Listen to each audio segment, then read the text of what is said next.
habang buhay na, forever pa. Barangay FM 92.7 Stronger forever. Barangay FM 92.7 92.7 Forever.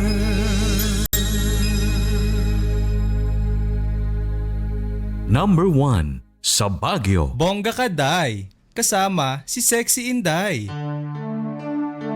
Ang drama ng buhay, ang drama ng barangay, radyo, nobela.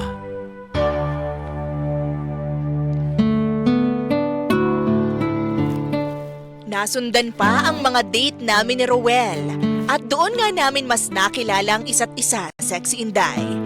Napansin ko na medyo mahiyain pala siya at tahimik, pero sobrang gentleman naman niya. Malambing din siya pero sa sarili niyang paraan. Natuwa pa ako dahil nalipat siya ng pinagtatrabahuhan na malapit sa kantin kung saan ako nagtatrabaho. Kaya naman, mas napadalas na ang mga oras na magkasama kaming dalawa. Hindi nagtagal, Sexy Inday, naramdaman ko na nagkakagusto na rin ako sa kanya hanggang sa sagutin ko na nga rin siya. Nakakakilig at nakaka-excite pala ang first romantic relationship. Naalala ko pa noong araw na sinagot ko siya. Sabi ko, dapat pag-isipan naming mabuti ang magiging tawagan namin. Siyempre gusto ko unique, tsaka walang katulad. Ang dami naming naisip noon at naimbentong mga salita. Hanggang sa pareho kaming nagdesisyon na gawing baby ang tawagan namin sa isa't isa. Kasi sabi nga ni Roel, ako ang nag-iisang baby sa buhay niya. Ang sweet, di ba? Simple lang pero kinikilig na talaga ako doon. Nung una rin talaga, Sexy Inday, natatakot ako kasi wala nga akong experience sa pakikipagrelasyon. Baka kasi kagaya ng mga napapanood ko sa pelikula at nababasa sa mga pocketbook. Bigla na lang makipaghiwalay sa akin si Ruel kung kailan mahal ko na siya. Pero nakita ko naman na simula nang maging kami, mas nag-effort pa siya sa akin at sa relasyon namin na nagsisimula pa lamang noon, mga kabarangay.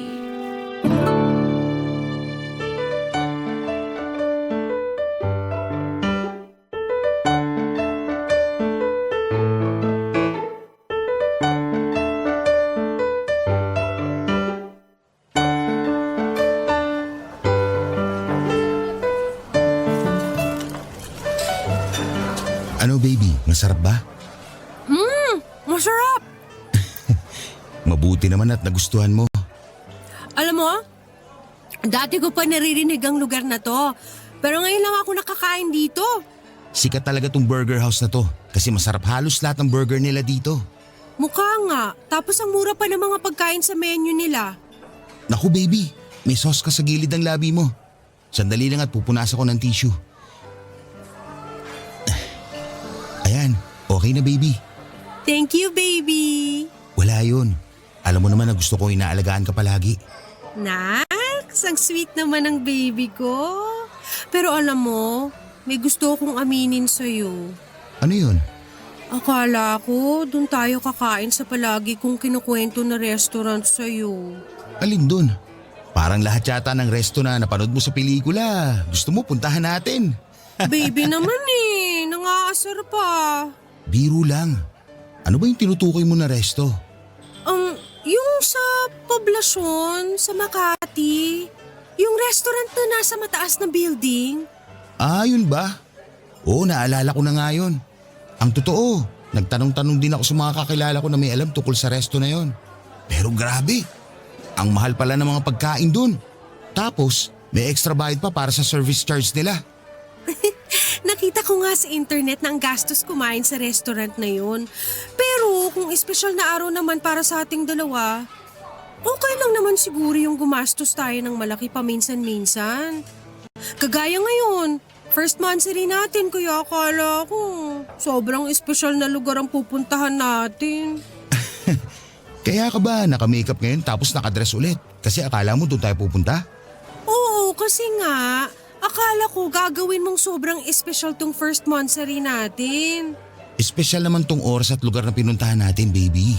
Kasi kita mo, kahit busy tayo sa mga trabaho natin at responsibilidad sa buhay, nagawa pa rin natin mag-date at i-celebrate tong first monthsary natin. Nagawa pa rin natin magbigay ng oras para sa isa't isa. Doon pa lang, baby, matatawag na nating espesyal ang lahat ng lugar na pupuntahan natin ngayon. Kasi espesyal tayo para sa isa't isa, di ba? Alam mo, isa yan sa pinakagusto ko sa'yo. Gusto ang alin? Yung pagiging malalim mo na mag-isip at magsalita.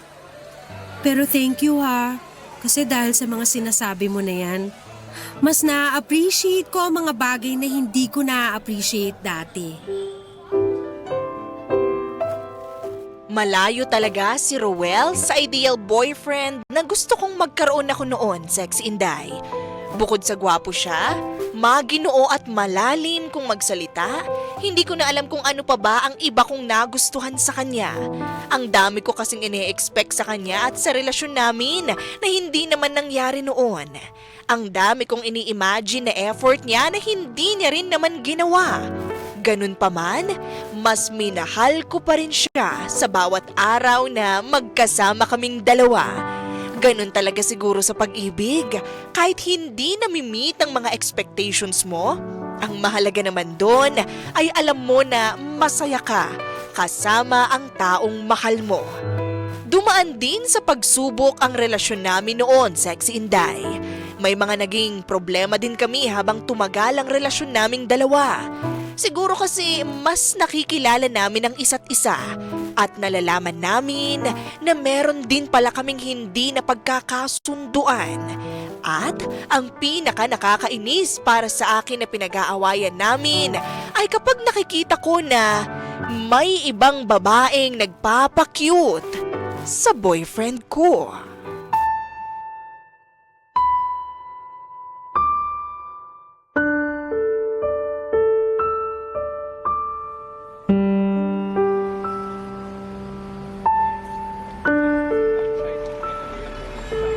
Uy, baby, teka! Huwag mo akong kausapin, mainit ang ulo ko sa'yo ha. Sandali lang kasi.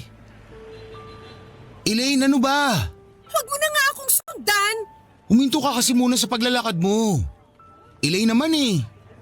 Ano ba? Bakit ba sunod ka ng sunod sa akin? Bakit ba kasi nagagalit ka?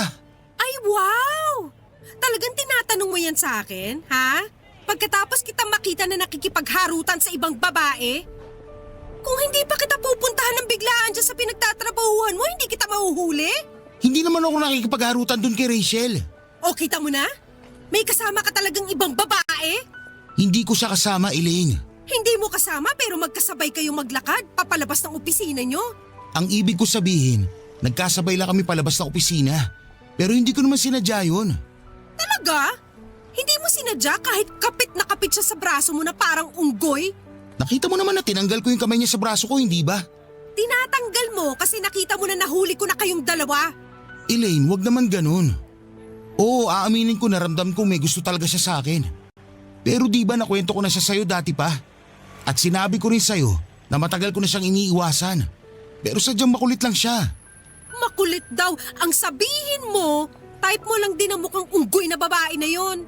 Hindi mangyayari yun kasi ikaw lang ang mahal ko. Talaga? Oo! Sige nga, patunayan mo nga. Ano bang gusto mong gawin ko para mapatunayan ko sa'yo na totoo sinasabi ko? Gusto kong sumigaw ka dyan sa kinatatayuan mo na ako lang talaga ang mahal mo. Ha? Ang sabi ko, gusto kong ipagsigawan at ipagmalaki mo sa buong mundo na ako lang talaga ang babaeng mahal mo. Elaine! Ano? Hindi mo kaya? Hindi mo kayang gawin ang gusto ko? Ang dami kasing tao dito. Nakakahiya. Kita mo na? Hindi mo talaga kaya. Bahala ka na nga dyan. Huwag mo ako susundan. Sinasabi ko sa'yo.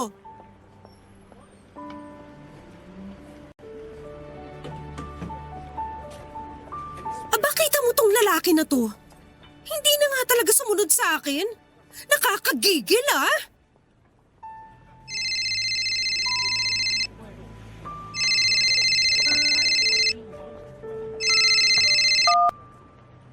O ano yun? Tumalikod ka, baby. May sasabihin ako sa'yo.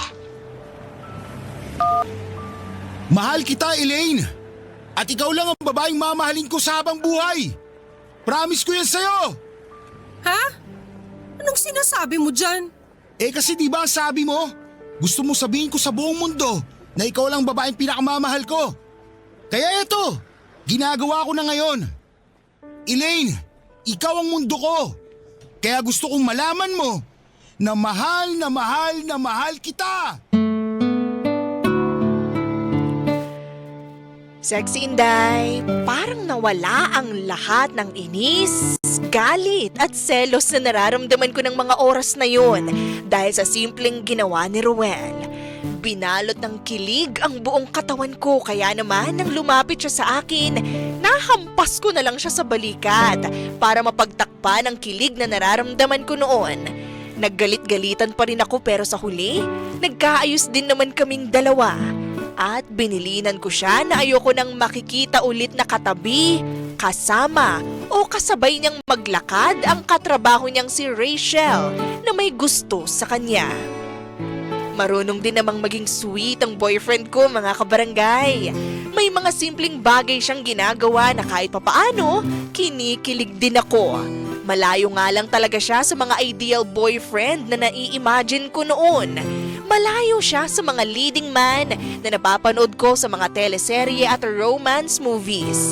Pero ganun pa man, sa mga hugot at effort na ginagawa niya, sapat na yun para patuloy ko siyang mahalin, mga kabarangay. Barangay FM 92.7 forever. Forever. Forever. Radyo